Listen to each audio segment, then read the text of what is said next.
2023. Today we have staff from the Bureau of Planning and Sustainability with us to share an update on the metrics and the outcomes for the Portland Clean Energy Community Benefits Fund, also known as PCEF. I'll now hand this over to my colleague, Commissioner Rubio, to open today's discussion. Good morning, Commissioner Rubio. Good morning, and it'll be just, I apologize, it'll be just 1 second. I have to get into my documents.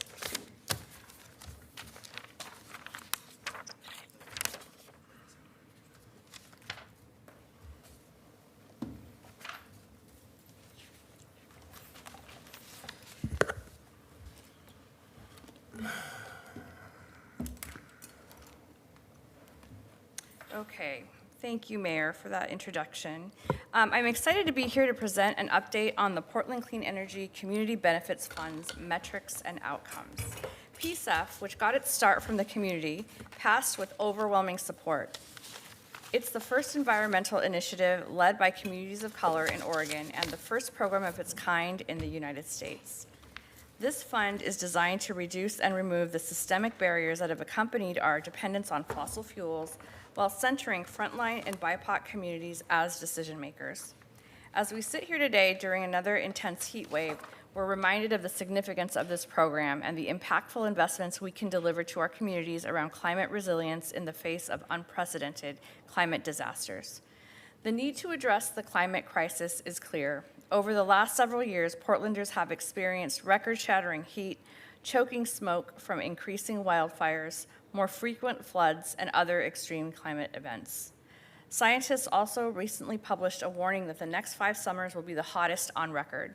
In fact, Earth is likely to pass 1.5 degrees Celsius of warming over pre-industrial levels, a key climate threshold by 2027. The importance here is the urgency. Human-caused climate change is making our weather more erratic, at times extremely hot, extremely snowy, or extremely windy. And these have very real life safety impacts on Portlanders and Oregonians, and this is why we have the urgency to build a sustainable, climate resilient city for future generations, especially communities that experience climate change first and disproportionately. And since the first RFP in April of 2021, we've gained valuable insights and accordingly made sure the PCEF program has evolved. This process led to council action in October of 2022 that made adjustments to allow for a more responsive program that retains the commitment of the original ballot measure, but allows for more agile and aggressive investments in our direct climate action efforts. So today will be a great opportunity to learn about the metrics and outcomes PCEF staff are using to determine success in its investments and how our priority communities are benefiting from this program. We will be hearing from Director Donnie Oliveira, Sam Barrasso, PCEF Program Manager, Katie Lister, Deputy Program Manager, James Valdez, Organizational and Development Policy Manager, and Megan Horst, PCEF Committee Member. So I'd now like to introduce Director Oliveira to begin the presentation.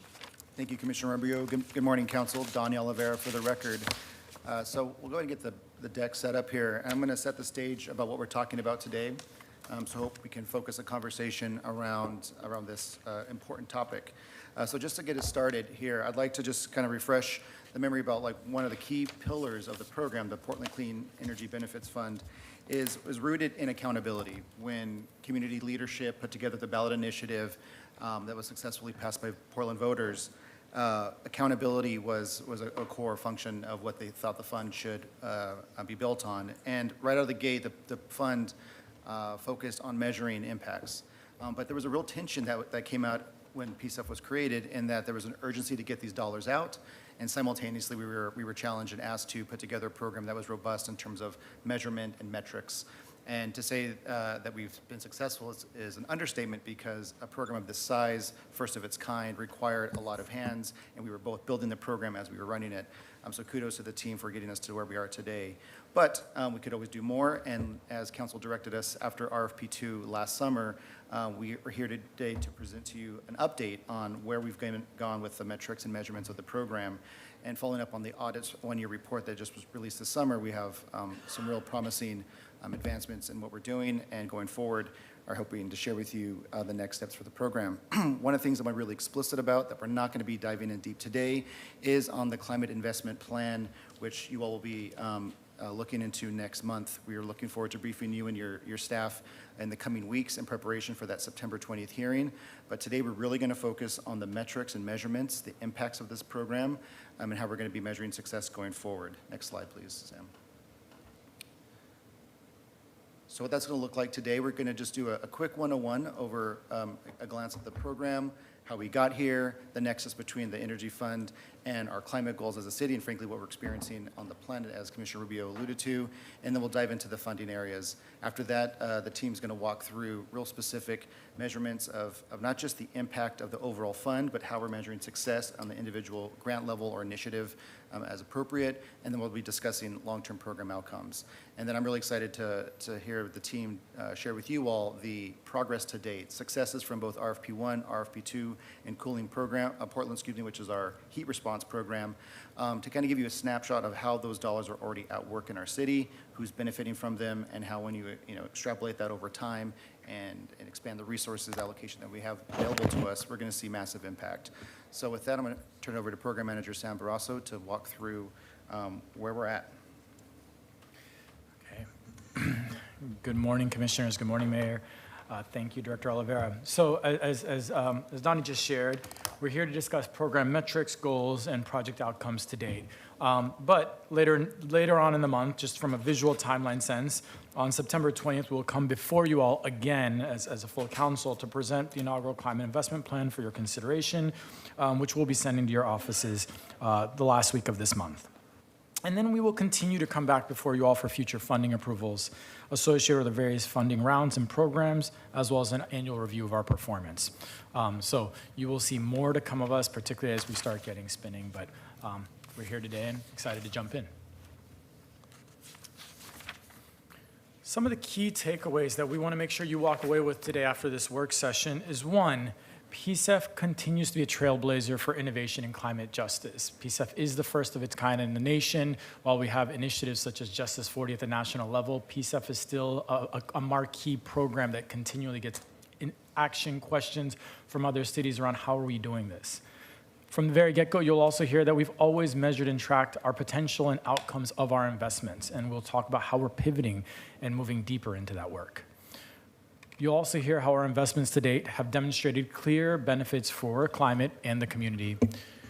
And then you'll get a sneak peek at the framework for the climate investment plan and how it will introduce clear and measurable goals for our future investments. Okay. So now moving into our first section here, we're going to take a step back and orient you all to PCEF, the Portland Clean Energy Community Benefits Fund, the background for the program, and how it relates to our collective climate goals. But I want to start with just why PCEF came into being, and that's really important context to understand how it's situated within the broader ecosystem of our climate efforts. First, we all know that the Pacific Northwest, our state, and the region have historically been progressive on environmental issues. Folks, we've been doing energy efficiency since the Carter administration, and yet these decades-long efforts, while great for our environment, have largely accrued benefits to primarily well-off households and businesses. The picture here to the right shows a redlining map from 1938 that effectively reinforced racial segregation and how many of the benefits, the haves and have-nots, have accrued as a result of some of those early forms and continued forms of both racism as well as economic impacts.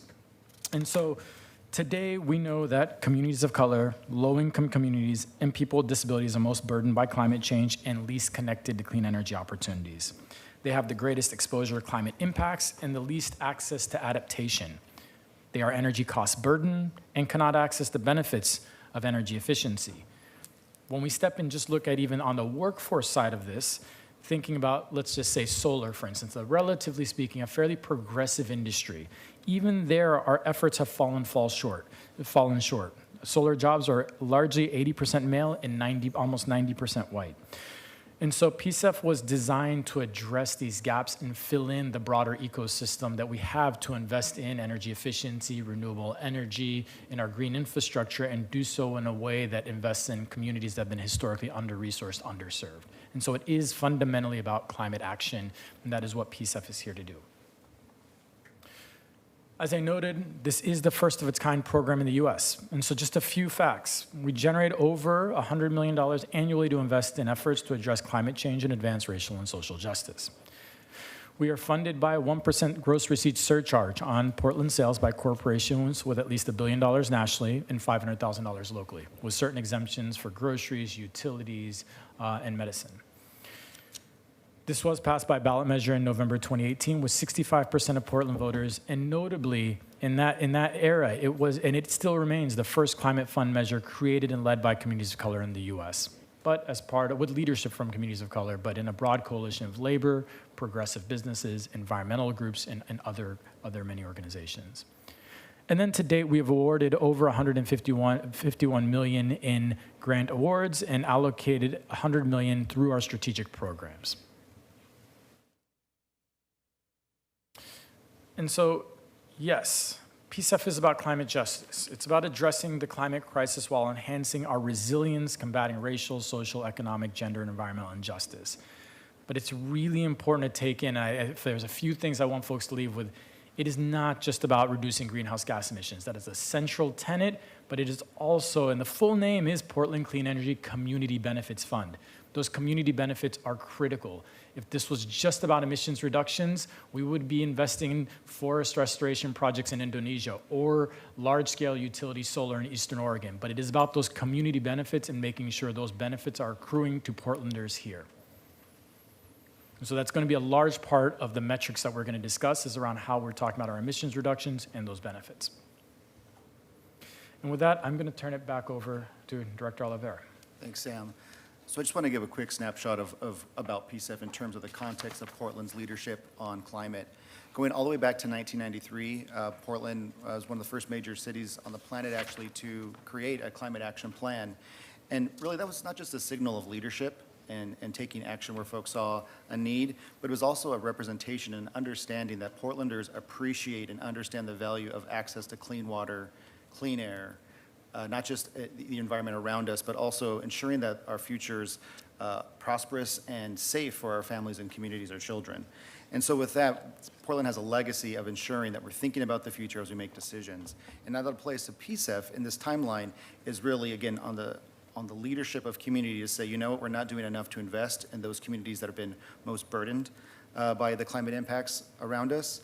And so when the ballot measure in 2018 happened, we started to see an acceleration of a new way of thinking about not just greenhouse gas emissions that Sam alluded to, but thinking about the co-benefits for our communities to ensure that they not just have the resources to get by, but also can thrive, but frankly be prepared for the adaptation and the resilience of a changing climate around us as we're experiencing today with extreme heat.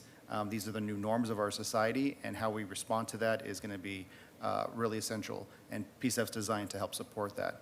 But you'll look along the timeline, we just want to give you a snapshot of this program has got to where it is today, an incredible timeline. I cannot stress the pace at which we were able to stand this program up, start getting resources out the door to get to today where we're sharing with you how we're measuring the impacts and going forward how we're going to measure success. We also want to acknowledge that the auditors released their one-year report this summer that showed a snapshot of how far we've come in just a short year from their first audit to where we are today in terms of getting the scaffolding up of the program for accountability, for transparency, to ensure that decision makers understand the opportunities, the opportunity cost, and also where we have to go beyond just the Clean Energy Fund in terms of its connectivity to the Climate Emergency Work Plan. Next slide, please. And just as a reminder, we have some ambitious but essential climate action goals, not just for the city of Portland. Net zero by 2050 has become a standard for not just major cities around the planet, but also governments. In fact, some cities are moving to a more aggressive timeline to get to net zero by 2040. It's something that is definitely on our mind for the city of Portland as well. But in short, here we are today in 2023, and we have a long way to go to get to even our 2030 goal of a 50% reduction. But again, we have a very attainable work plan to do as long as we have the commitment of our partners in utilities, in business sector. We know our communities care about this, and of course, leadership from you all continues to be a driving force in our ability to get to those goals. Next slide, please. And so I want to just kind of provide a little snapshot here on how we're making decisions around not just the Portland Clean Energy Fund, but frankly, how climate action takes shape in the city of Portland. Over the years, we've seen a robust number of goals and plans that have set the tone for what we want to do, but in truth, this was all informed by subject matter experts, city staff, community leadership, Portlanders who've lived real challenges and experience of impacts of the climate crisis, and all that goes to inform how we make decisions about what we're doing when it comes to the climate emergency work plan, and specifically in this case, the Portland Clean Energy Fund. These aren't decisions that are made lightly. It's thoughtful, it's robust conversations and dialogue with many partners, but it gets us to a place where we feel like when we bring proposals either in an RFP or in this case, the climate investment plan next month, it's really informed by data. It's informed by conversations and lived experience, and it's a robust group of people that are informing those spaces, much like every other plan the city's done when it comes to climate. All right, next slide, please, then. So I think this is a really telling moment that I want to just give a snapshot for you all to appreciate, even as significant as the fund is today, it is still a drop in the bucket in terms of the overall need for our climate investments for the city of Portland. The minimum amount that market analysis that was completed by Eagle Northwest and Cardio produced for us estimates it would take about $50 billion to meet the goals and the standards that are within the climate investment funds or the PCEF funds range of opportunities, and that's including residential buildings, small commercial buildings, the tree canopy, EV charging. That's $50 billion. That doesn't include the grid, large commercial, getting people out of combustion engine vehicles, changing huge commercial fleets to EVs. So you can add tens of billions of more dollars on top of that. $50 billion is just what the PCEF fund is in range to cover, and yet it would take 120 years of PCEF funding just to get to $18 billion. So not even half of the overall need of our communities would be covered by PCEF. So when we look at $750 million, it's a big number, absolutely. It's an important number, but it's still a drop in the bucket. So we need to leverage those dollars along with good policy, good regulation, good public-private partnership to advance all those other parts of the climate investment need for our city beyond just what PCEF can cover. So just to stress this enough, I know 750 is a big number, and yet when it comes to addressing the climate crisis, it is still just a small percentage. And that's the next point I want to make around climate investments. This isn't just about saving polar bears in the North Pole anymore, in the Arctic. This is about livability for our communities. This is about the opportunity to turn the tide on how people experience the climate crisis. Are we losing people to heat waves? Are we providing opportunities for prosperity? How do we turn the narrative from climate regulations and climate policies are bad for business and turn it into an opportunity for business, opportunity for wealth generation as we simultaneously deal with the crisis that's at our doorstep?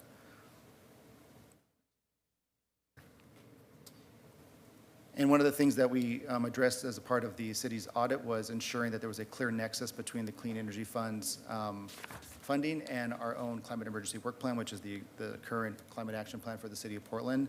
And I won't go through line by line here, but the truth of the matter is that the climate investment plan has direct connection to the things that city staff have outlined in our 47 actions that the city of Portland must do to get to our 2030 goals and ultimately our net zero goals. And this looks like everything from addressing our electricity supply, the resiliency of our buildings through energy efficiency and also renewable development. It looks at the tree canopy and natural resources, so not just the way we reduce emissions, but how we sequester carbon. Land use is a critical climate action that the city has in its toolkit.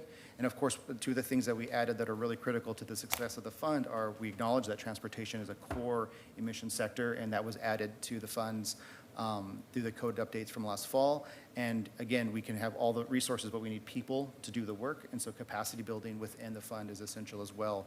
All untold, all those fund opportunities are directly connected to our climate emergency work plan. Next slide, Sam. And again, this is just a real opportunity for us to ensure that we are working from the same baseline information about what the fund is capable of resourcing.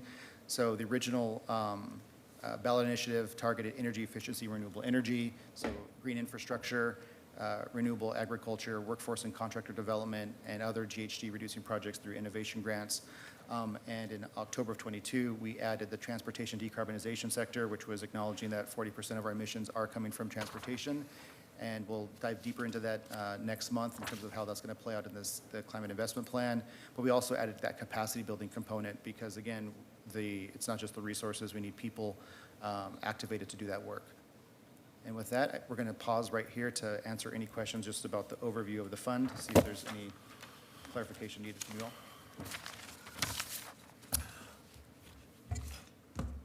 Just a couple of quick questions. Can we go back to the net zero slide, net zero by 2050 slide? Two questions. I think the carbon data we have ends in 2020, if I'm reading that right. Do we have any estimates about what our current carbon emissions are like? Are we still kind of bouncing around where we were in the early 2010s, or have we made progress towards bending that line down or that slope down? So, Commissioner, we obviously had some unprecedented changes to our economy through the pandemic, so the numbers were quite skewed in 2020.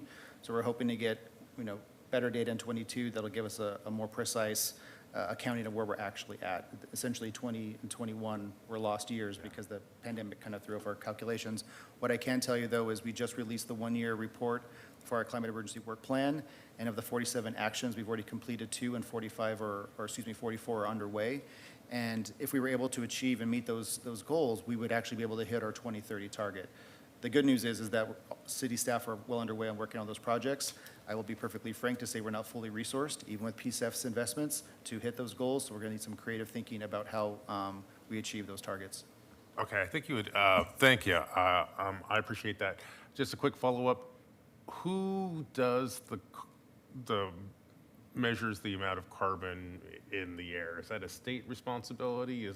The City of Portland, we have our own data tracking, and I'm happy to send you all the link of our dashboard, but BPS is the steward of our GHG Okay, data. that's great to know. I'll check out your dashboard. And I think you addressed this, but I didn't fully process it in real time. So I think over the next 5 years through this program, we're slated to spend about 816 million or something like that. How much carbon reduction does that buy?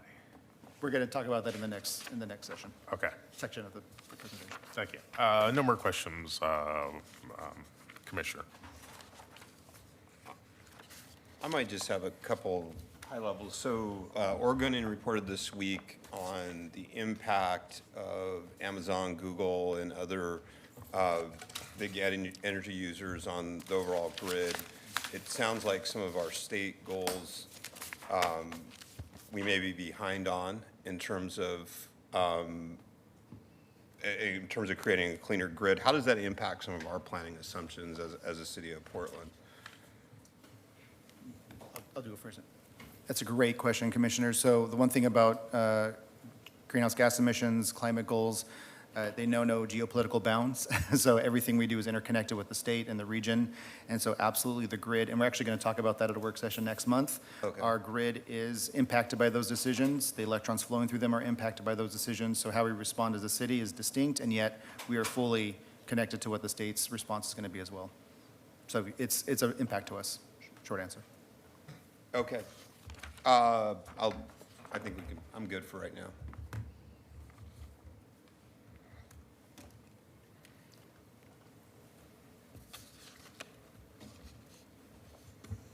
Hi, it's my turn. Oh, Oh, I think that doesn't matter. I see the hand raised on there. Mayor has a question. Yeah, thank you. Sorry about that. Jumped in at the last minute. So could you give us some idea of how you prioritize your largest impact programs? You said that about 18 billion is required to provide climate resilience benefits to the PCEF priority populations. How do you prioritize those programs? Thank you. Mayor Wheeler, I think that's largely what we'll discuss as we get to, and I think you'll start to see that in the next slides, how we're breaking down both the benefits and thinking through how are we balancing the benefits across what we know needs to happen from an energy efficiency perspective, from a transportation decarbonization perspective. So a lot of that detail will turn out when we start briefing you all on the climate investment plan next month. But at least the next slides will start to clue you in on what are some of the key attributes that we're looking at in order to help us prioritize those investments. All right, good. And as we do that, obviously, as you said, this is a game-changing concept in terms of community-led efforts at the municipal level, but obviously the city should be seen as PCEF's greatest partner in achieving the metrics and the goals that you're outlining. I'm wondering if, as you go through the presentation, you'll talk about how you're planning to fully take advantage of the city's infrastructure, our planning, and our resources to meet your objectives. I think that there may be a little disappointment, but I think because in many ways, I think that's some of the depth, Mayor Wheeler, that we'll get into on the climate investment plan next month. I think we'll touch on some of those, but we certainly, that's part of the depth we want to get into once we get the plan to you all later this month. Yeah, good, because I just want to make sure we're leveraging off of each other. There's obviously, the fund itself has become the big dog when it the city decades ago started down the path of climate resiliency, energy efficiency, establishing aggressive climate goals, and it has its specific climate action plan. But the reality is that PCEF has, in many ways, moved the city aside. And so I'm just wondering if there's a way that we could think about how to better leverage off of the opportunities we have. We have that planning infrastructure, we have or the planning opportunities, we have the infrastructural investments we make, we have the planning decisions that we make at the city, and obviously those have to be in alignment and coordinated with the work you're doing at PCEF. And I just hope you guys are spending a lot of time thinking about how we could work together. I know Commissioner Rubio spent a considerable amount of time on this, and at some point I'd like to hear about that. And I believe later in this program, you're talking about workforce training and contractor development. Is that part of the presentation today, or is that next month as well? What you'll get next month is how we're weaving together all of those things. So when I say all those things, what I mean is how, as part of the code changes, we really created that avenue to work together more collaboratively, certainly with the city, with our nonprofit partners, our business community. So you'll get a greater sense of that vision and how it's coming together. Today, we'll really focus on the metrics. So when we come back to you all have tangible metrics that are meaningful to you all, that show that we're doing those things. And so we will also touch on the workforce investments today, but it'll be more of a snapshot on what we've done in the past. Okay, good. Well, this is helpful, and I'm glad this is sort of a two-part presentation because this will definitely whet our appetite and give us sort of the bigger perspective. And next month we can dive into some of those details. So I appreciate it. Thank you. That completes my questions. And if I could jump in here and build on the mayor's question, especially the question specifically dealing with leveraging city expertise. This is a space I've been thinking about specifically in terms of transportation. One of the things I really want to thank Commissioner Rubio and the PCEF committee on is the significant investments PCEF is making in the transportation space. I've gotten some very loose briefings on what to expect, I guess, next month. But I also have questions about how this would be implemented in the transportation space. Obviously, if you're going to touch roads or hand out transportation wallets or whatnot, PBOT typically would be at the table, and I'm still trying to wrap I'm trying to wrap my brain around how that would work, and I think, frankly, the Bureau is trying to wrap their brains around how that would work too. So I look forward to that discussion, and I hope that we can address it straight on when we come back together in September. Thank you, Commissioner. I know we want to move on to this section, but I think it's important, Mayor, to also acknowledge your comments about working within the city family to get these things achieved. A couple of the initiatives that we've launched this fiscal year, or last fiscal year actually, were partnerships with the Housing Bureau on their housing projects, affordable housing projects, and parks on a urban forestry program, a strategic equitable investment in our urban canopy. And those were directly leveraging both the Housing Bureau and the Parks Bureau's expertise to develop a really robust strategic initiative around those two, respective areas, so housing and the urban canopy. We definitely see those opportunities. They were sort of like the petri dish of how we do work together, but we can see that formula playing out in a variety of sectors, including transportation, going forward. Great. Thank you. No more questions from me. Okay, I'm going to send this over to our committee co-chair, Megan Horst. Hi, good morning, commissioners and mayor, and thanks for having us. And we met in the last few months. I met individually with each of your offices to talk a little bit, to introduce myself and talk a little bit about the upcoming climate investment plan. So as Sam said, I'm here as co-chair of the Community Advisory Board, and I've been a member of that board for 4 years now, since the beginning. And I serve as co-chair. And in my day job, I work down the street at Portland State University as a professor in the School of Urban Studies and Planning and manage the urban and regional planning program. So I have a lot of interest kind of professionally in metrics and reporting, and I've been on the PCEF metrics and reporting subcommittee. So I'm here to just kind of introduce a little bit about our long efforts on metrics, reporting, and goals. So as co-chair alongside staff, we have from the very beginning emphasized the importance of reporting to ourselves and to the public, kind of our metrics, what we're up to, what we've accomplished. And so we've long tracked that from the beginning. We have lots of data. There's a dashboard with all that data coming. You'll hear a little bit more about that.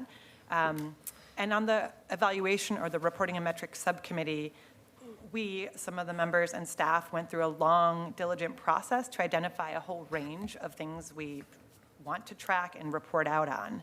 And these include kind of the obvious climate ones that you've been asking about, like what are our impacts on reducing climate emissions, or carbon emissions, I should say, and sequestering carbon. But they also include a broader range because we recognize by the meaning of the Portland Clean Energy Community Benefits Fund, special in its name, that it's more than just impact on climate, that is at the core, but also that all of our investments have a host of community benefits that are beyond climate. Other environmental ones include kind of positive impacts on stormwater, on shade coverage, on habitat, and a lot of social and community benefits. So shade also for the human benefits of people having cooler temperatures, reduced energy bills, things like that, increased job opportunities. So that's just kind of a point to take, is that we recognize that our that the PCEF metrics include both climate metrics, but also a broader range of co-benefits, environmental and social benefits. So next slide. And as we start talking about that, one thing I really want to emphasize is the difference, like we're talking a lot today about goals and metrics, and we want to emphasize the difference between the two as we're talking about them today. So from our very first grant, the RFP one that we've been talking about, we have had very clear metrics that we track on a quarterly and annual basis, all sorts of them, like are the individual grants achieving what they set out to do? How many people are employed? How many houses are retrofitted? Things like that. And these metrics are really important tools for accountability, and they show kind of what our investments are achieving. They're also important for reflections on our process, like are we doing what we set out to do? Are the community partners doing what they set out to do? Those are different than these kind of higher level goals that we want to talk about, because goals tell us where we're going. By 2050, for example, they tell the bigger picture, and they are also important for accountability and communicating to the public where we're going. So the community originally designed the PCEF measure that was passed by over 66% of voters around the two broad goals of climate action and community benefits. And it also hinged on the 2015 Climate Action Plan, which honestly was much broader than PCEF and included a mix of kind of city bureau as well as community actions, and didn't have what was really ready, clear, and measurable goals appropriate to the kind of the PCEF specific portion of the city's climate work. So in October 22, our code update kind of addressed that mismatch, and we have launched upon a climate investment plan that has very clear, measurable goals in a 5-year plan. And we, as pointed out already, this will be coming back to you with kind of more about the climate investment plan, and I've met with each of your offices one-on-one to kind of give you a preview of all the work that's been done around that. So broadly, though, our goals fit in 3 big categories shown in that Venn diagram above. Obviously, climate is a big one, and the other 2 ones that have significant overlap are livability and economic development. And across all 3 of these goals, we prioritize benefits to historically under-resourced communities in the city of Portland, like Sam discussed earlier, and that includes, as per our code, communities of color and low-income residents here in Portland.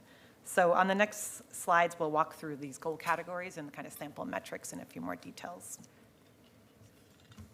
Thank you, Megan. And just because of the questions that have been asked, I'm going to head this off now. I think what we'll do in the next slides, I'm going to dive into those goals around climate, livability, and economic development. What you're going to see is really, and what we're trying to understand from you all here is, are these goals meaningful? Do they tell the story? Do they overlap with what we were expected to do? And so the numbers will come in September, and so I'm sharing that because of some of the questions that are coming, but we want to really get you to think about, are these the right goals?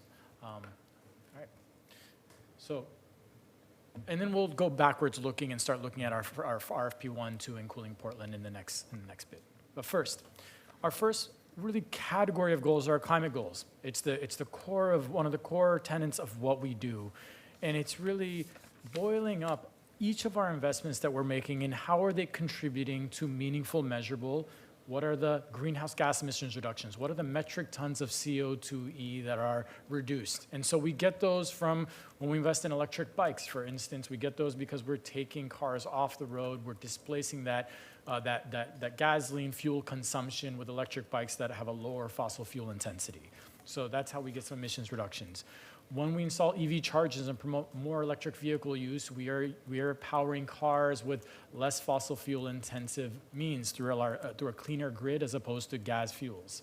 When we install solar panels, we are producing renewable energy and creating less reliance on our fossil fuel generated electricity sources. When we retrofit our homes by installing insulation or a heat pump, we are reducing and making a home more efficient so it consumes less energy and it reduces the load on the grid. This has those dual effects. So those examples are focused on our emissions reductions. And so what you will see in the plan that will come before you next month is a target number. These are the greenhouse gas emissions reductions goals associated with this particular plan and these investments. You will also see a target number focused on emission sequestration. This is when we trap carbon. Oftentimes in the city, what we're talking about trapping carbon is in trees, in the roots, in the trunks, in the trees, based on planting new trees, establishing them, as well as maintaining existing tree canopy. And so you'll have the overarching goals around, and you will see those goals around our greenhouse gas emissions sequestered coming before you in the plan. And then the next chunk of goals are really our livability goals. Each of these happen as a result of our emissions reductions, but it was important that every project have these community benefits, these livability goals, because of what PCEF is. Again, we were not out there investing in utility scale solar in Eastern Oregon because that doesn't create those local benefits to Portlanders here. And so you will see goals around the number of households with deep energy retrofits. And by deep energy retrofits, we mean addressing multiple systems in a home so that it is more efficient, it reduces utility bills, they are more comfortable, it's more resilient. And we address a whole host of household health benefits too through ventilation and other improvements. We will have a goal for our average energy bill reduction target that we expect in the homes that we get into so that we know that we are creating meaningful household bill savings, and you'll see an example of that in a bit when Katie dives into some of our previous progress. You'll see a goal for the number of households with deferred maintenance addressed. And as we go into homes, oftentimes we're not just addressing the HVAC system, we're also addressing the panels or the gutters or the roof in order to be able to go in and do the insulation and other measures. And so by dealing with that deferred maintenance, we're creating greater community stability, helping folks hold on to their assets, pass those assets down to the next generation. So the goal that the measure, though, is the number of households with deferred maintenance addressed. You will see a goal around the vehicle miles traveled reduced. And so this will be through our investments in the transportation wallet or e-bikes and other community responsive grants. But this will be about how we are helping folks get out of single occupancy vehicles and create less impact on our roads and help people move around in healthier and cleaner ways for them and the community. And so those key livability goals. And then last, and this is just a sample. There's more here, but these are the sample that we're starting to really gut check. Are these the right goals? Last is the goals for the number of households receiving critical tree pruning services. And so this has been a a perennial area where we have, the trees in our right-of-way are the responsibility of the adjacent property owner, and we know that there are many households that, as great and beneficial as trees are, also in some instances create a liability. And so one of the programs you'll see is targeted at that, but the goal is the number of households receiving critical tree pruning. So those are broadly our livability goals and a sample of those. And there's more, but those are the ones we certainly wanted to focus on today to see, did we strike that right balance? And then I've got one more slide here. And this last tier of goals are our economic development goals. And certainly there are our goals for our number of workers trained, supported in getting into the clean energy trades. And so these are, and this is fundamentally about making sure we have more low income, more people with disabilities, more Black and brown folks working in these trades that are growing substantially because of not only investments like PCEF, but the Inflation Reduction Act, the infrastructure bill, and just the general need for more workers in these fields. And so we will have clear goals around the numbers of workers trained into moving into these careers. And then we will also have clear goals around the number of businesses assisted. And so this is really two facets. This is businesses that are assisted in terms of pivoting into and working on and developing lines of businesses focused on the clean energy trades. So it may be a contracting shop that is doing painting today, but tomorrow, as a result of our investments, are moving in and doing insulation in homes or other weatherization. It is also, we will have goals around the number of businesses that we are assisting in making direct clean energy investments in their spaces. And so you will see those clear economic development goals as well within the plan. So this largely sums up our three sort of buckets of goals that we track all through similar investments that are geared towards identifying those projects and elevating the projects that are driving home the greatest climate benefits for our community as well as community benefits for our community.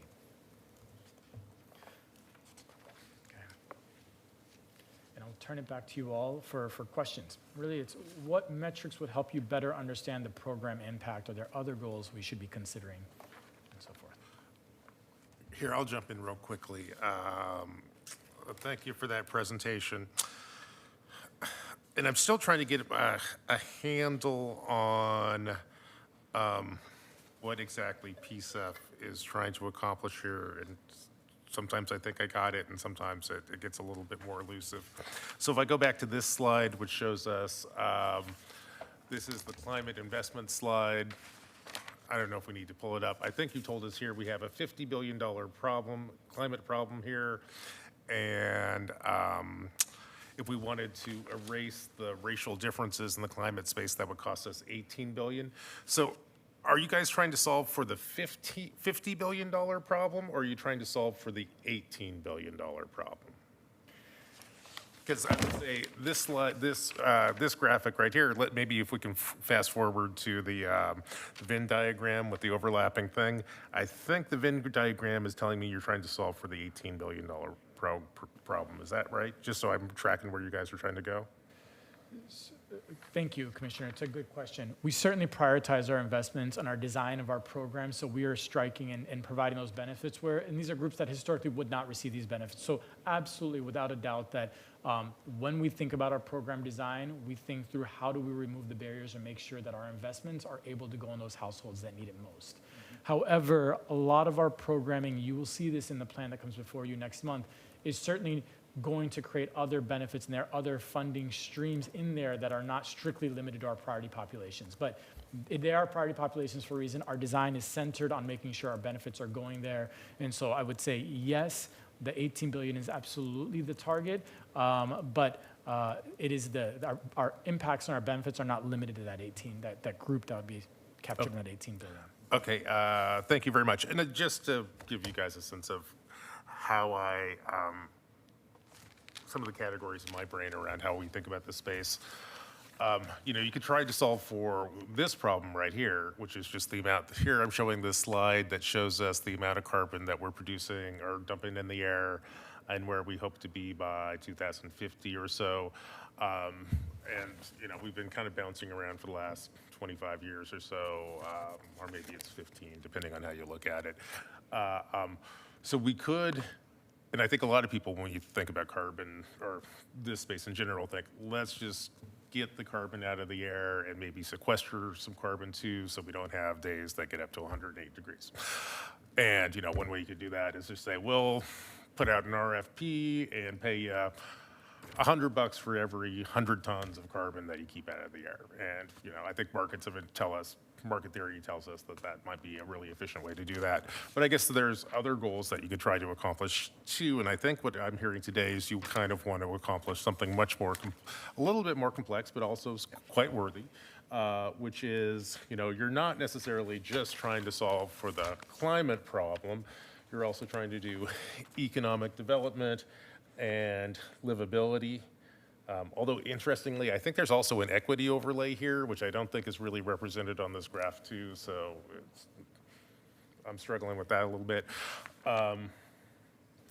So where are you guys at? Are you trying to solve, Yeah, are we trying to solve this thing? And frankly, as a member of council, I literally got a climate plan over a PBOT. Transportation is like 43% of this problem, and I'm trying to hold myself and my team accountable for actually getting to our climate goals in this space. This is doing something a little bit different, and yeah.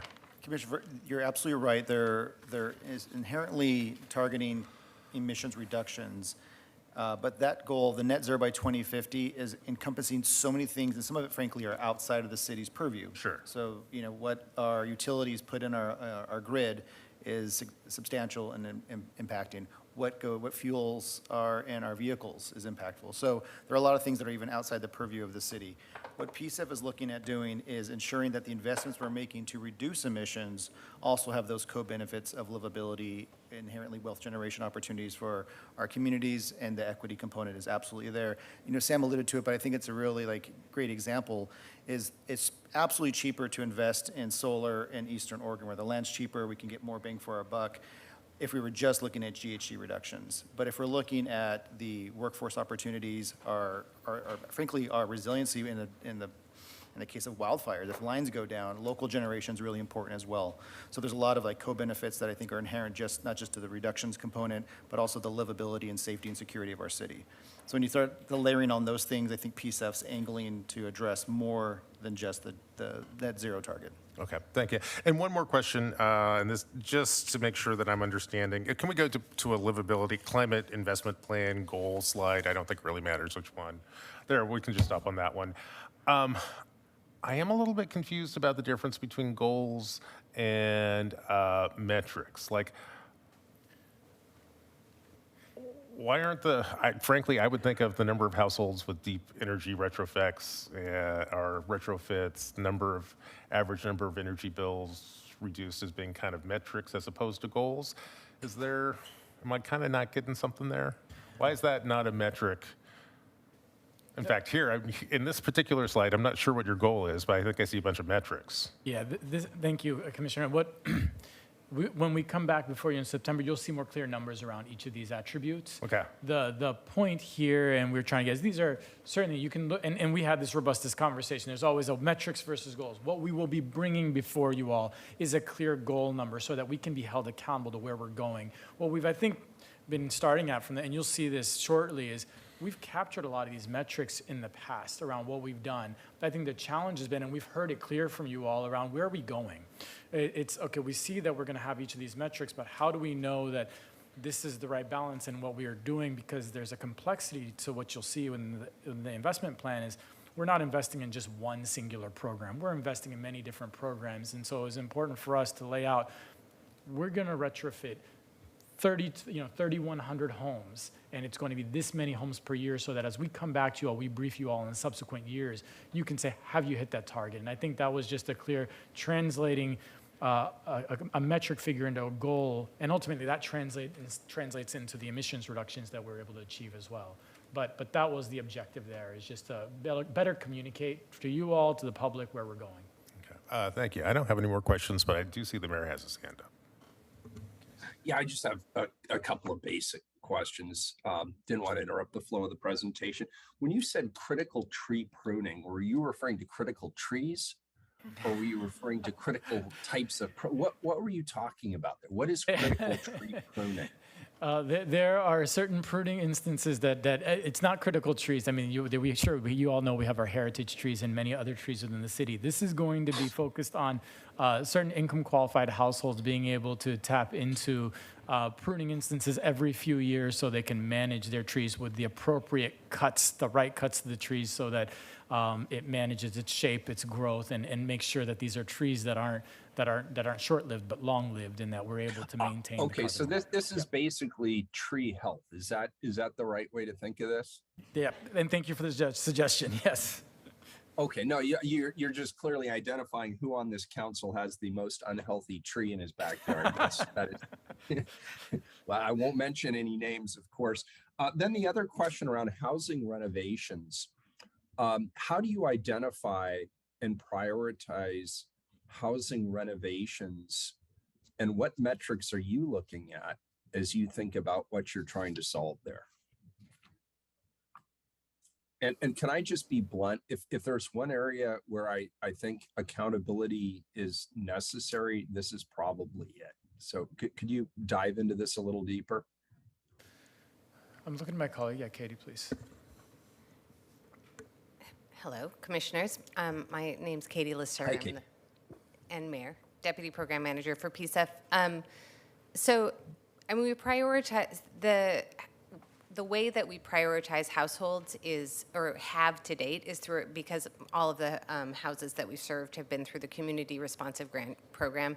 But it'll be similar in the Climate Investment Plan, is prioritizing low-income households defined, as that we're defining as 80% or below area median income, and then there are sort of, that's where we prioritize serving and sort of having the deepest level of investment. We have a mix of folks who are owner-occupied homes and renter-occupied homes, and there's not really a priority between the two. It's mostly looking at opportunities to reduce greenhouse gas emissions and improve the sort of comfort and health of the building and decrease cost for low-income tenants. I think in terms of, I maybe just speak to the accountability for the work that is getting done, if that is the area that is of concern. I will say. Let me maybe, I didn't do a good Yeah. job of framing that, so I sort of set you up for failure there, and I apologize. Let me rephrase it. So when you are considering, first of all, how do you identify where you're going to do this? Do people apply to you? Or do you reach out to people? How do people even know this is an opportunity? I guess is part A of my question. Part B of my question is whether there is a very narrow, specific list of the types of renovations that this fund would undertake. Maybe those are the two issues I should hone in on. Yeah, so I guess to answer the first question, the houses are identified by our community partners, our grantees. So we have a number of them. The two biggest ones right now are Community Energy Project and the African American Alliance for Homeownership. So we're sort of outreach and engagement with communities is done through those partners brought into the program. They do the eligibility verification and the audits. We do have a pretty comprehensive list of eligible measures, which I'd be happy to share. It's not a short list. We are prioritizing deep energy retrofits because it provides the additional benefit of resiliency related to wildfire smoke and heat. What is that? What is a deep energy refit? I think it's multiple measures. So we wouldn't be doing a program that went in and just installed a heat pump. We would be doing heat pumps and attic insulation, hot water heat pumps. It's more of a whole home method, and that addresses the envelope. That's addressing the envelope is kind of the primary thing that generally gets left out of lighter touch energy efficiency retrofits. Okay, that's helpful. And then the household itself needs to meet certain criteria. Did I hear that correctly, or is it just it has to be in a specific geographical location? Yeah, I think this is where we're straddling between our programs that we've invested in the past. And so you'll see those in the next couple slides where, folks, you all know this, our target was working directly with nonprofits. And so you'll see a couple examples, but moving forward, and I'm holding myself so that we don't get too far into this because I think I don't want to do it disservice without bringing you all the appropriate materials. But in the climate investment plan, you'll see a slightly different approach, and that is where, so in the past, it has been nonprofits administering their programming, identifying folks based on what they've applied to do and targeting certain income levels. Moving forward, we will continue to work with folks to do outreach and bring folks in, but there will be more of a clear approach, which will be based on income, and you'll see we will have a sort of up to an 80% area median income threshold, an 80 to 120, and a 120 to 150. That's the basis, and so it's not going to be geographically focused or targeted. It'll actually be open to the entire city based on folks that meet those income thresholds. All right. And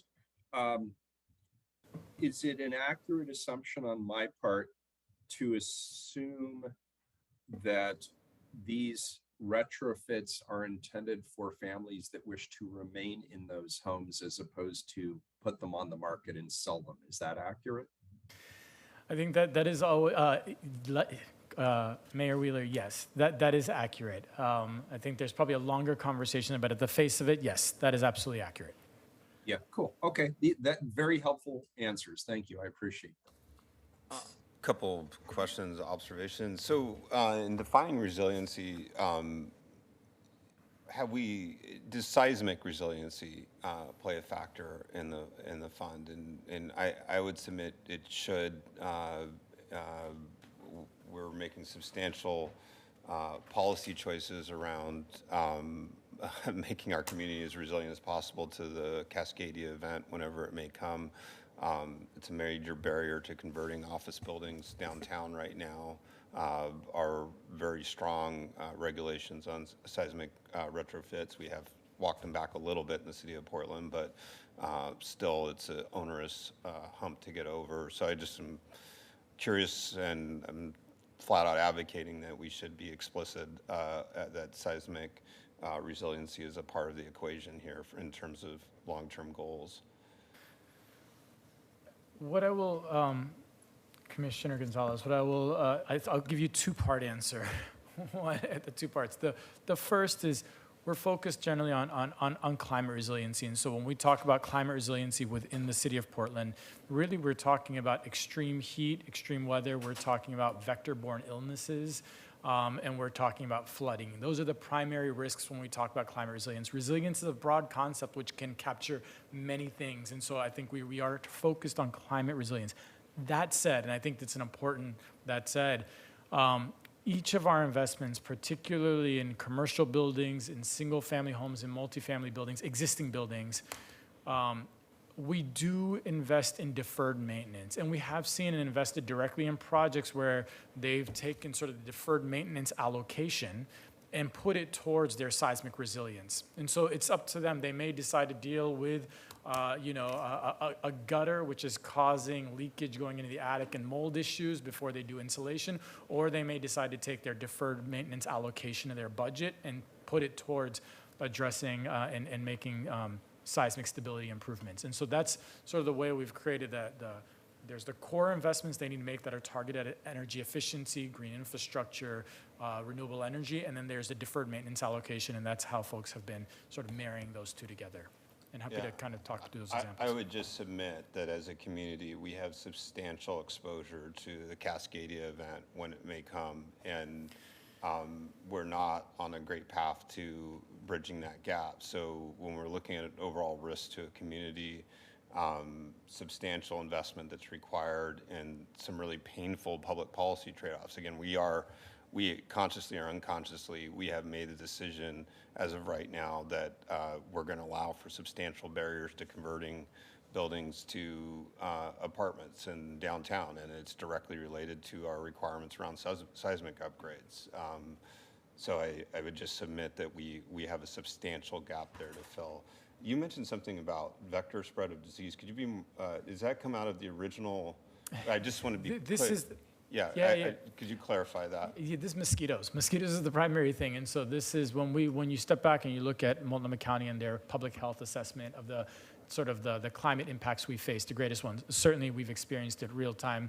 It's extreme heat, but the sort of the between extreme heat and extreme cold, the follow up to our because of changing climates, changing weather patterns, and hydrologic movements, increasing presence of mosquitoes, vector-borne illnesses such as mosquitoes, is another climate-related threat that's caused by climate change, as well as increased flooding risk.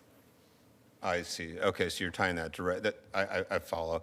When I look at the livability slide, I mean, a couple of observations of what's occurred nationally since 2020. We've seen a flight from urban centers to suburbs. We've seen migration from more environmentally progressive communities to red states and cities. And there are a lot of causes for that, but it is somewhat of a real migratory trend that we're facing. Multnomah County is seeing population decrease like we've never seen, at least in our adult lifetimes.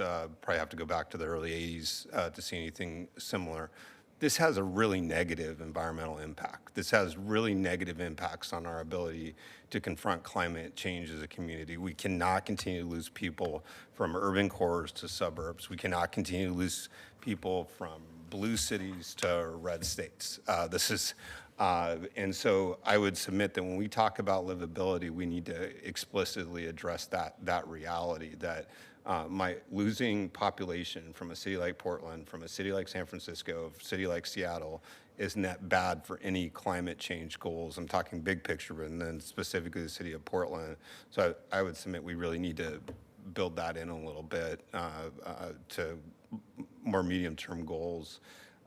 Also, with respect to mileage on vehicles, the one you have up there, is that per person, or is that how are you quantifying that? Are you looking at overall miles traveled? Because it's kind of tied to, as decreased population. I don't want to give us an easy pass just because there's fewer people in the city and reduced mileage. There's a specific methodology there, and I'd want to not give the wrong answer. I'd love to follow up with you, Commissioner, and just spell out exactly as it relates to our programming how we'd be measuring that. Okay. But I hear your point around not taking the pass as a result of just. But it would be. I think it's directly related to each investment we make and how we're getting distributing one electric bike into a household, and they're riding 80% of the time, and therefore driving their single-family occupancy vehicle this many miles less. But we will follow up on that.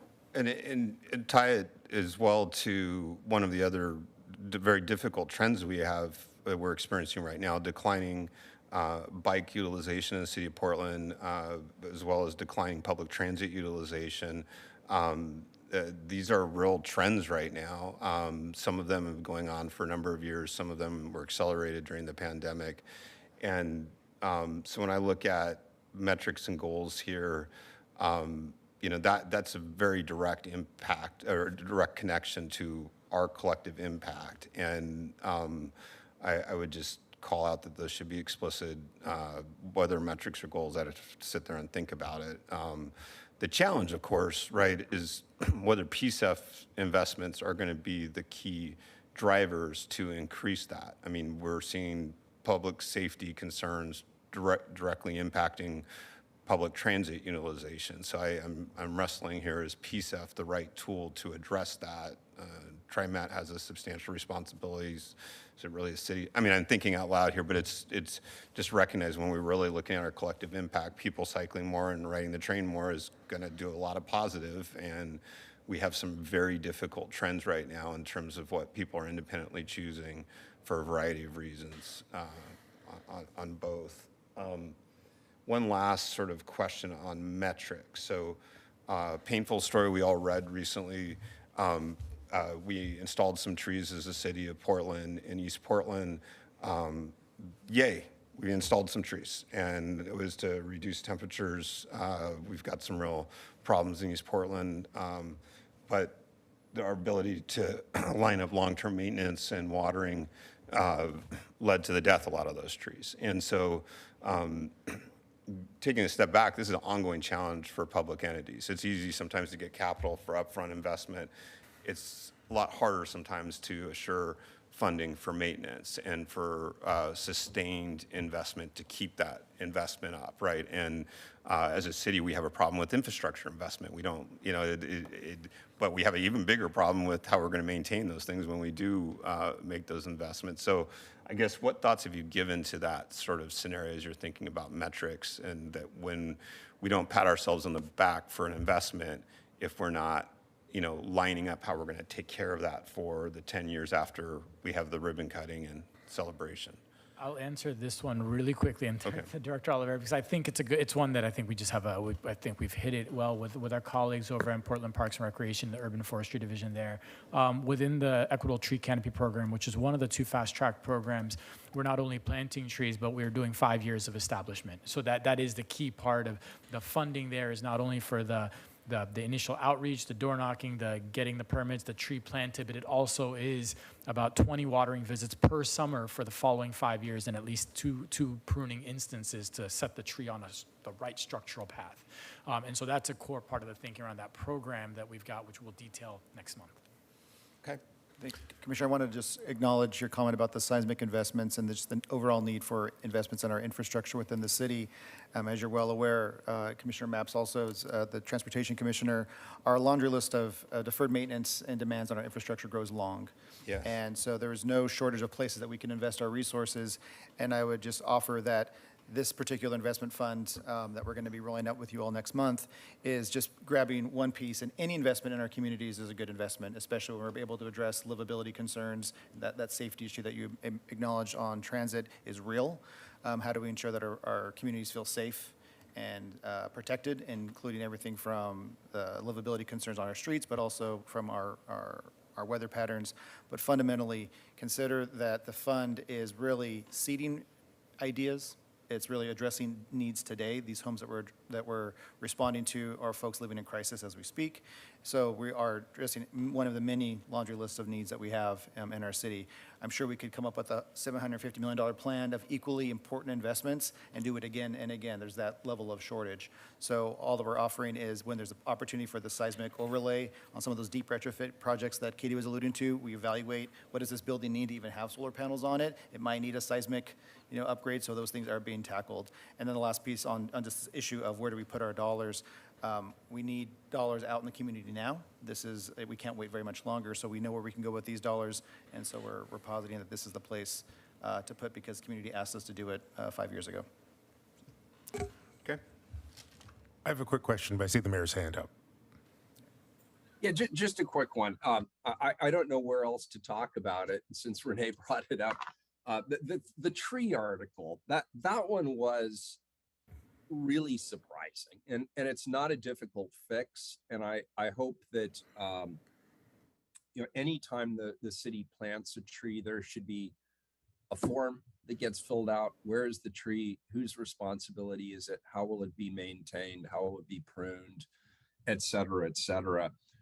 And it feels to me like this one just sort of fell through the cracks as a result of the trees being planted with one-time only funds, if I understood the article I read correctly. But yeah, I mean, it was a government behaving badly kind of article, but I think we can fix that one relatively quickly. And I'm not sure it's the Clean Energy Fund's responsibility to do that. I think that's a conversation we need to have internally with our Bureau leadership about who does what when we plant these trees. But we should obviously be coordinated with PCEF, since what I'm understanding from the presentation is a large portion of your investments will also be in tree canopy. So I would like to know, and I don't need to know today, but whose responsibility are the trees going forward? And I heard you say clearly that your funds come with 5 years of maintenance. Well, that's fine. But then what happens in years 6 through 50? Whose responsibility is that? And I think we should have that ironed out. We don't have to resolve it today, but I think that's something we need to look at clearly. Mayor, just to quickly respond, we are absolutely thinking about the maintenance, the long-term maintenance of the Equitable Canopy Program. In fact, we put a category in the CIP that just calls out maintenance as a marker for the fact that we see that it's not just planting the tree, it's no value to it if they die. So the long-term maintenance is very much a part of the conversation going forward. Good, cool, thank you, appreciate it. Here, let me jump in here as long as we're talking about these particular trees. And for those of you who missed the article, this one happened in my shop. PBOT did a project, an infrastructure project. As part of the infrastructure project, we planted some trees. Federal dollars were involved there, and it was also kind of an island. So there was some particular challenges in this space. We had a plan in place to maintain the trees for 1 year, but as the project wrapped up, we did not have a long-term strategy for managing those trees. Under normal circumstances, I think what you would have done is to basically hand the trees over to the adjacent neighbors. In this place, I think it was an island or something like that, so there were no particular neighbors. I literally met with my bureau director over at PBOT yesterday to say, let's go through, take a look at all of our projects and make sure that we have a plan for the long-term maintenance of these trees. So I expect this problem to, this feels like, a $50 billion climate problem is overwhelming. I feel like better government can solve the issue of maintaining trees. I'm also really optimistic in the tree space in particular. I think the new form of government is going to actually make it much easier to develop cross-bureau strategies for maintaining our infrastructure, especially our tree infrastructure. And I do want to thank PCEF for their investment in the tree canopy. This is a long conversation which has been happening amongst bureaus for a while. The investments of dollars into that space for maintaining and growing our tree canopy, I think, is quite helpful. I know we're probably running low on time. I just wanted to add one note, as long as you were asking for feedback on goals, and you showed us, for example, that livability slide, and I realized that was kind of grating on me for some reason. I think the reason why it's grating on me is in the climate space, I think of carbon reduction as in keeping, I think that there's being two strategies here, carbon reduction and resilience, and it's resiliency. And I think I actually got these categories from our climate work plan. And I think it's notable that PCEF is maybe using slightly different categories here, which also gestures towards one of the other things which I'm struggling with in this space, which is whether or not the PCEF is fundamentally a city program, which is really overseen and managed by this council, or if it's sort of an independent public agency, or public in a very different independent agency of some time. And I don't know if you have an answer to that, but I'll just put that out there. And that's, I think we keep at least in my experience with this program, this is an issue I keep bumping up into again and again, but it has important implications for how I go about trying to manage and intervene in this space. So, Commissioner, thank you for those questions, because those are excellent philosophical questions that have answers that I think we don't have time for today. Yeah. But I want to acknowledge that resilience as a word, it was like sustainability 20 years ago. It means so many different things to so many different people. And regarding like what PCEF is and who it serves and who's responsible for it, I think that's a conversation that's ever evolving based on the code changes that you all made last fall, how the program's run with the leadership of the committee. But I think we have an answer to that too. But I would like to move on to ensure that we have a chance to share with you the progress of the program, because I think there's some real wins here that you all can be celebratory about. Okay, Katie, Great. please, thank you. Okay. So Could I jump in for 1 sec on that, because this is a good issue that Commissioner Mapps just brought up, and I hear you. We don't have the time to resolve it all today, but I think the answer is self-evident. The media will hold this council accountable, whether or not factually that was what was intended or structurally that's what the voters supported. But at the end of the day, I don't see how we can get out from under responsibility and public scrutiny when it comes to either the success or the lack of success of the Portland Clean Energy Fund. I think we will always have a role to play because, frankly, we are going to be held accountable as the elected officials in this city. We've already been held accountable. So I'll just say, when it was passed, I didn't think City Hall had much of a role here at all. But now I see that the bureaus are all going to be heavily engaged. We have alignment, we have leverage that we need, as I mentioned earlier. We have mutually beneficial resources that can be leveraged together, and collectively we should be held accountable. But I don't want to let Commissioner Mapp's question disappear. It's a really important one, and we do have to have maybe some potentially difficult conversations going forward about what the answer to that question is. But for the near term, colleagues, we can't get out from under the accountability and the public scrutiny on this. We're already in it. Mayor, you're absolutely right. If I may just offer this comment to that, because I fully agree with your assessment about the accountability piece. We're also looking for council leadership in many of these functional areas. The changes that we have to make as a city are going to be very difficult, and we're going to need leadership support and ensuring the confidence of our communities and our partners that we're doing the right thing by our people, by our communities, to make these changes. So the fund, again, is only as good as our ability to implement it, and some of those implementation pathways require lots of partnerships and tough decisions. So look forward to working with you and the council at large to realize it. All right, Katie. Okay. I'm going to try and go through these pretty quickly and so that we can leave time for questions and comments at the end. But this is the purpose, the intention of this next session is just to give y'all an update on the outcomes of our existing RFPs, and then also to give you a sort of more tangible sense of some of the projects. So there's a spotlight for each of the funding areas. With not transportation because we didn't have that funding area, and then kind of followed by some program metrics.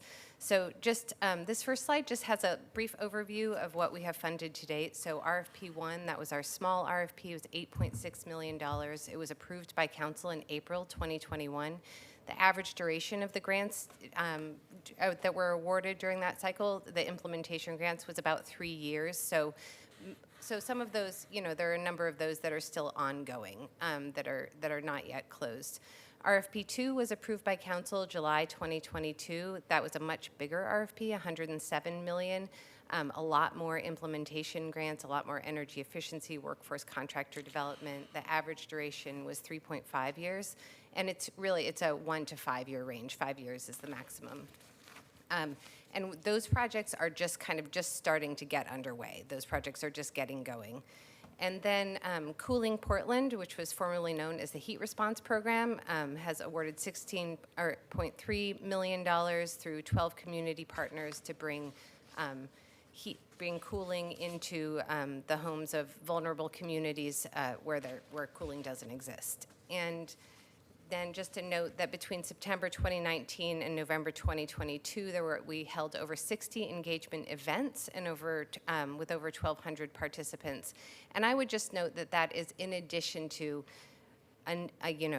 work sessions with subject matter experts and partners that are external to the city and internal to the city. And so there's a number of sort of collaborative events that are not represented in this kind of already large number. Next slide.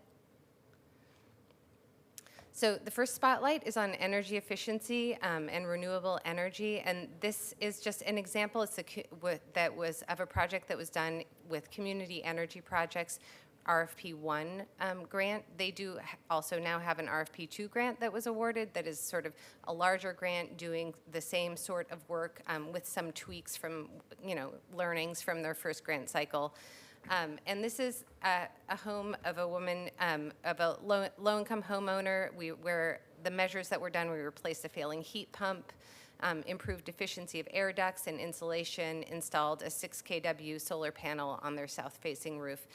This project sort of resulted in about $1,000 in annual bill reduction from both the energy efficiency and renewable energy generation. It provided access to reliable cooling and increased comfort and reduced energy usage and bills just through the energy efficiency by about 20%. The percentage of overall utility bill reduction is higher because there was renewable generation was also added. And that was at an investment cost of $44,000 per home. Sorry, Sam, I'll move on to the next slide. And so this is just a sample of the portfolio outcomes. That was just one home. We've completed 231 homes, and this is as of sort of data that we had June 30, 2023. So we have quarterly reporting from all of our grantees. $400 is about the typical annual utility bill savings because the community responsive grants are employing different types of energy retrofits on homes. There is a range, and so it can be sort of around the $200 or $300 range up to $1,000, but that 400 is more typical, and around an estimated 3,000 metric tons of CO2 lifetime emissions reductions. RFP2, and these are ones that are underway, not yet complete. Have for those grants 2,350 homes that will be receive energy improvements over the next 5 years. Next slide. It's a spotlight on workforce training and contractor development, and this is a consortium that includes the 4 largest pre-apprenticeship training programs in the city: Constructing Hope, POIC, Portland Youth Builders, and Oregon Tradeswomen. Their training approach is an 8 to 12-week hands-on training with exposure to various clean energy-related trades and 3 years of wraparound services and career development. They work with partners like Energy Trust of Oregon and Earth Advantage to bring in expert and other contractors to bring in sort of high efficiency and other climate-related specialties into the trades as part of this training program. Graduates in 2023 so far have an average average starting wage of about $24.50, and the sort of typical investment per student or per trainee is $19,500. Next slide. And these are the portfolio outcomes. So 403 out of 752 applicants that enrolled in training programs that were funded by PCEF completed them. That's an 81% completion rate, and 64% secured jobs or apprenticeship within 6 months, not internships. So because we just track the paid things. And which is pretty good, and we are sort of seeing improvements over time, and have a range of different folks within this space working on workforce and contractor development. But I would say that the largest share is that consortium of those sort of pretty well established pre-apprenticeship training programs. Next slide. So this is a spotlight on green infrastructure, and we are just highlighting DPAVE. I think actually Commissioner Mapps went on a site visit to this site with us about a year. And Commissioner Rubio. It's one of 3 Centennial School District sites that got depaving services through the RFP1 DPAVE grant. There's an additional 3 community sites that are being served by that grant, removing an estimated 15,000 square feet of underutilized pavement and establishing 40 shade trees and other kind of woody perennials, 5 rain gardens, and doing native landscaping, as well as integrating, not necessarily with PCEF funds, but bringing in other funds to integrate play structures and murals, and particularly on the school sites and other educational types of characteristics. And this is just a before and after picture. If we want to go to the next slide, this is that one Centennial School District site before, and then after. Much better looking, and will be even better looking in a few years. Next slide. So regenerative agriculture and green infrastructure, this is a relatively sort of smaller portion of the overall PCEF portfolio. But in RFP1, we had 81 sites. That's a large number of sites, and a lot of that is because we had grantees who are doing a lot of sort of backyard gardens with low-income households, and so there was a large number of relatively smaller sites. About 7.53 acres, which is the equivalent of 4 soccer fields. They reported it in football fields, and I just converted it because of the World Cup. And generating about more than 77,000 pounds of food per year. In RFP2, we'll be working with bigger sites, a smaller number of bigger sites. That's what sort of the grant applications that got awarded in RFP2. So 7 sites and 10 acres, which is equivalent to about 5.7 soccer fields. Those photos on the right are from RFP1, and those were provided by Growing Gardens. The one on the top is a school site that has gardens that students get to use and sort of tend to both during the summer and the school year. And then the picture on the bottom is an ADA accessible site that was provided in that gentleman's backyard. Next slide. Cooling Portland. I'm just going to give a quick overview of this. My colleague James is much more involved in this program and so can answer any specific questions. But the investment is about $16.3 million over 5 years, so not yet fully deployed, but with a goal of deploying 15,000 units. We have 12 partner organizations that are doing that work. 3,100 units have currently been installed, exceeding the goal of 3,000 units. And recipients align with the program's prioritization intent, which is that 53% of installations were for recipients that were over 60 years old, so elderly people being much more vulnerable to heat events. 47% of installations were in single occupancy household, and 73% were installed in homes for people with medical conditions that increase their risk to heat-related illness. And next slide. And that is it. I went as quickly as I could, and there seems to be about 6 minutes left. And thank you, Katie. My name is James Valdez, and I'm a PCEF staffer who does manage the Cooling Portland program. Just a quick correction. What you saw on the slides were the year one outcomes of the first year of the program.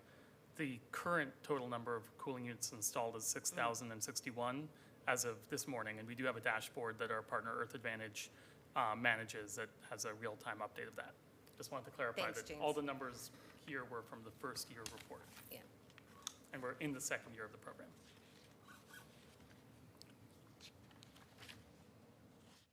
Are there any other questions from my colleagues? I might have some summary Okay, thoughts. go for it. I just want to thank staff for the presentation, and I want to thank the PCEF committee for all of their hard work. This is an incredibly exciting opportunity to take on really the challenge, I'd say of a generation, but it's really the challenge of the last 150 years since we entered the industrial age. So this is a real opportunity here. I think one of the subtext of the presentation today, and I think one of the questions on the table are goals and metrics. I'll just share with you the goals and metrics that I kind of come in here with based on my understanding of the relationship to, or the council's relationship to this program, which I appreciate the mayor's clarity that this is actually a council program. I think I still hear arguments around how that works, and I'm still trying to figure out where I land in that. But a couple of things I'm clear on. One is, in terms of metrics, one of the metrics that I'm really looking for, especially when we come back to look at the specific grants, I wish I can hear this for every grant proposal that we see, is the amount of carbon that's going to be reduced or captured with each program. I'd also like to know the cost per ton for each program that we fund. And I do tend to think of climate change as being basically falling into two lanes, although I think PCEF seems to have a couple of other lanes too. One is carbon reduction or capture, the other is resiliency, and I think of resilience in terms of basically the degree to which Portlanders have air conditioning or we deal with heat islands. So I hope that we see work in that space. And also, and it might even be, if I had any suggestions moving forward, is maybe adjusting your graphic or slides or thinking around equity, because obviously all of this is, there's a real equity lens here, but it's not explicitly stated in the graph, and I'm trying to figure out how that works. But I think one of the other goals that I think we're trying to achieve here is to erase the racial differences in the impacts that we see on climate change. So in other words, I think instead of solving from what I've heard today, instead of solving for the $50 billion problem, I think we're trying to solve for the $18 billion problem. That's fine, since we only have about 750 million. So that makes some sense to me, but I do hope that uh, 5 years from now, whoever sits in these chambers are able to actually see that, that nearly $1 billion we spent actually tangibly moved us towards the goals of reducing carbon, making Portland more resilient, and erasing racial inequities in the climate space. And with that, Madam Commissioner Rubio, I'll let you run the rest of the show. Thank you. Anybody else? I guess I just want to reiterate one of my earlier points. I do appreciate all the work you guys have done. This is a fascinating discussion. I continue to be deeply concerned about the migratory component. I alluded to the movement from blue cities to red locations, and I'm concerned that some of our efforts are all for naught if we continue to see that population movement. And again, that's not within PCEF to necessarily solve for that. Just trying to be realistic. Also, we've seen some progress as a city, as a state, even as a country in carbon reduction. But globally, we're not where we need to be. And I also think when we assess programs like this, a degree of humility is necessary, that even if we're moving the needle on carbon reduction, resiliency is really, really important because even if we hit it out of the park on carbon reduction, we're dealing, as a city, we're dealing with a warming globe until the globe figures this out. And I'm not sure we're on a path as a planet on that subject. So if I had my druthers, I'd lean more towards resiliency, and I just want to make sure our efforts aren't for naught in all of this. Thanks. Thanks. Mayor, any final thoughts? Yeah, I'll just say I appreciated this work session very much, and I want to thank you, Commissioner, for your leadership on this, and Director Oliveira, Sam, Dr. Horace, Katie, and everybody today who made this, I think, a really good presentation. I appreciate my comments, the comments of my colleagues that they just made and that they made previously. If I could just add my piece to this, it would just be the acknowledgement that the city and PCEF have to work together as very close partners. We have the opportunity to leverage each other's resources. And I hope that as we look to next month's presentation, we can talk about that a little bit more. But I just really wanted to thank you for the continued opportunity to talk about the partnership. And thanks for the presentation, Commissioner Rubio. Great. Thank you, Mayor. And so I will just sum up by again thanking Donnie and Sam and Megan, Katie and James for the great and substantive presentation today, and also to my colleagues for the thoughtful questions that you've raised. This presentation that you saw today does not accurately capture the thousands and thousands of hours that the committee members, that staff have been really putting in to making sure that we're operationalizing these funds as intended, and also envisioning moving forward as well. So I just want to appreciate the leadership of the committee and also the team for really diving in, really taking in the feedback in a real and substantive way. It's really showing, and I'm very proud of the work that you're all doing together with community and with council. In terms of next steps, the climate investment plan will be released at the end of August, and council will hear and get to vote on the recommendations on September 20th.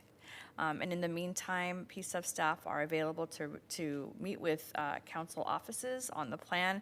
I strongly encourage council offices to take the opportunity to meet with them one-on-one to dive deeper and answer any key questions that you have, and also just to better understand if potential climate-related projects you're interested in meet the guidelines for consideration of future funds, as we've been talking about. It's really important to understand where that alignment occurs and how. And so these are very, very important conversations. So I strongly encourage you to take them up on that offer. So please reach out to Sam and team, and they'll be very happy to connect with you and brief you.